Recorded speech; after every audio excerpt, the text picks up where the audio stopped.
এটা ডাঙৰ কথা ৰফিকুল সাহেবে ক'লে আৰু দেৱব্ৰত শইকীয়াই ক'লে যে লোৱাৰ আছামৰ পৰা মানুহ আপাৰ আছামত যাবই হাৰি কিয় যাব কওকচোন মানে কিয় যাব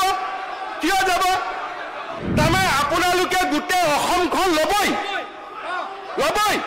তাৰমানে আপোনালোকে মিয়া মুছলমান মানুহখিনিয়ে গোটেই অসম ল'বই আমিও ল'ব নিদিওঁ হৈ গ'ল অধ্যক্ষ মহোদয় আজি আপোনালোকে এটা ডাঙৰ কথা ক'লে আজি চক জানি বা নাজানি আমাৰ জনিয়া সমষ্টিৰ বিধায়ক আৰু বিৰোধী দলৰ দলপতি গৰাকী এটা আজি ডাঙৰ কথা ক'লে আৰু আপুনি কি কৈ আছে আৰু মই পক্ষ ল'ম না আপুনি কি কৰিব মই পক্ষ ল'মেই বাজ মই পক্ষ ল'মেই প্লিজ যি কৰে কৰক না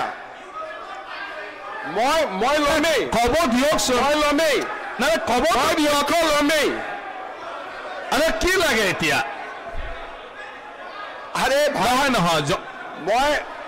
তাও আরাম আপোনালোকে যদি নুশুনাকৈ আপোনালোকে স্টেটমেন্ট দিবই দিয়া নাই হ'ব কি ডিভাইড এণ্ড ৰুল ঠিক আছে হ'ব একো অসুবিধা নাই এতিয়া আপোনালোকে শুনক আচ্ছা আজি আপোনালোকে কি ক'লে যে এটা ডাঙৰ কথা ৰফিকুল সাহেবে ক'লে আৰু দেৱব্ৰত শইকীয়াই ক'লে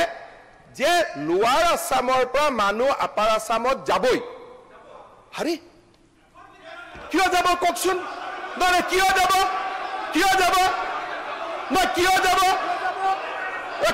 আপোনালোকে কওক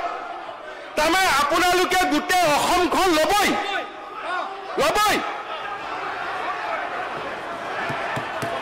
তাৰমানে আপোনালোকে মিয়া মুছলমান মানুহখিনিয়ে গোটেই অসম ল'বই আমিও ল'ব নিদিওঁ হৈ গ'ল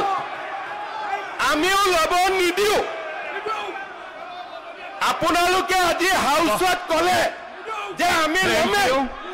আৰু মই কৈছো আপোনালোকক আমি ল'ব নিদিওঁ বাছ